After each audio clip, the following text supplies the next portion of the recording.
back to my film and TV channel. You're all staying safe and well. It's time for a horror today. Yes, I like a horror. A found footage horror as well. There's been one or two crackers over the years. I remember I had the video shot when Blair Witch first came out, and it's one of those films that totally split opinion.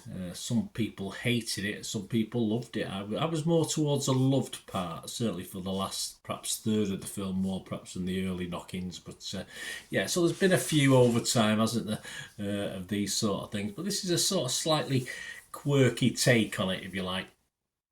So we're going to have a look at supernatural horror tonight, or today. Well, I said night then because night's in the name of the title. Late Night with the Devil it's called. So we'll have a look back at that. Please, if you're new to the channel, push that subscribe button, push the bell notifications, everything film and TV, film reviews like this, series reviews, information vlogs, lots of different things. Check out the channel, guys, even quizzes from time to time at special occasions.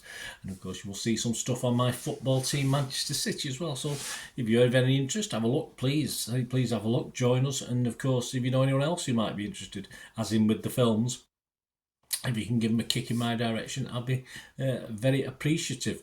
Right, any likes, guys? You can give us a thumbs up, a like, thank you. This stars David Malkian, Laura Gordon, Ian Bliss, Faisal Bazi, Ingrid Torelli, Rhys Oteri, Georgina Haig and Josh Kwong-Tart. That's a great name. It's a supernatural horror from 2023. It was produced, written, directed and edited by Colin and Cameron Cairns.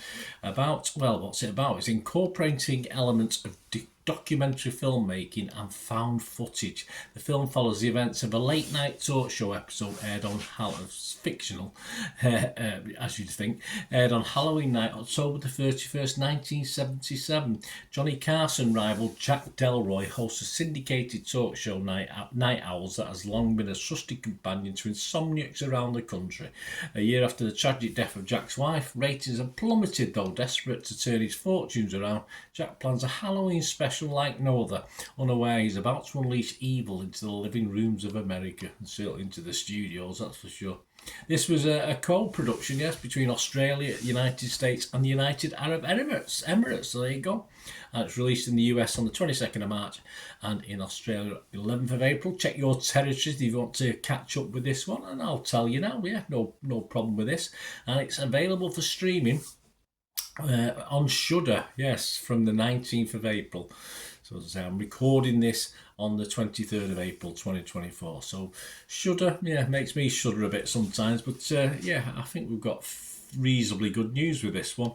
My thoughts, yeah, no, I've not seen a found footage film for a little while, and this is an entertaining enough effort, and up there with probably up with Shudder's best horror type efforts for me. I thought, always with Shudder, you're never quite sure what you're going to get, but I think this is one of the better presented ones, that's for sure. A good cast and hints at old horrors for me with the style, not all the time, but yeah, many things like the classic Hammer horrors, of course, are sort of not the basic Dracula Frankenstein ones, but a bit more psychedelic ones, a bit more weirder ones, Dr. Phoebes and Vibes, or all the weird stuff. Sort of hint of that to this one as well. And that can't be a bad thing, not for me anyway, who grew up with Hammer horror films. The 70s setting, great. I just love the 70s setting.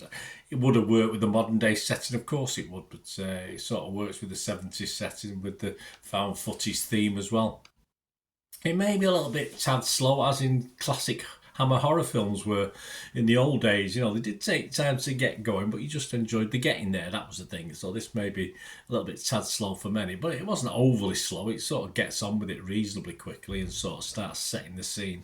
So yeah, I liked it. I like this. As I said, I can't always say that about these Shudder films. My scores for this one will be Rotten Tomatoes, I'll be fresh. Metacritic, I'll be positive. And I'm going to give this a healthy, because I say on reflection, I did thoroughly enjoy it. I'm going to give it a 7 out of 10. What are other people thinking? Rotten Tomatoes, 97% positivity, 187 critics, so I'm not alone, am I? And it's getting an average rate of 7.9 out of 10, so even higher than I give it. 181 fresh and 6 rotten. The consensus of the website reads, delightfully dark, Late Night with the Devil proves possession horror isn't played out and serves as an outstanding showcase for David Malkian. Malkian. It certainly does. Metacritic uses an average, assigned the film a score of 72 out of 100 based on 22 critics. So my score's a bit mean compared to some of these. 18 were positive, 4 were mixed, and no negative. Matt Glasby from Total Film had this to say: Das Malkian shines as Delroy, mugging to the studio audience as things spiral out of control, all the while rubbing his hands that he has managed to create the TV event of the decade.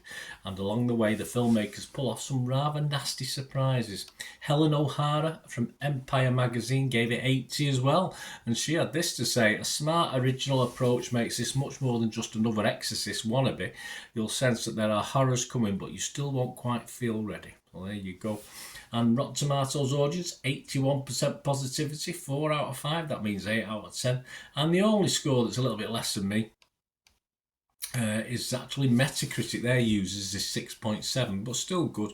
And we go over to 21,000 scores and reviews have been left on Internet Movie Database at the time of recording, and it's getting an even better than me, 7.2 out of 10. So I think this is reasonably well liked. I hope you like it as well, because I did. So let me know, guys. It'd be great to hear from you. Till we meet again, last one thing, don't I? Please stay safe, everyone. Bye for now.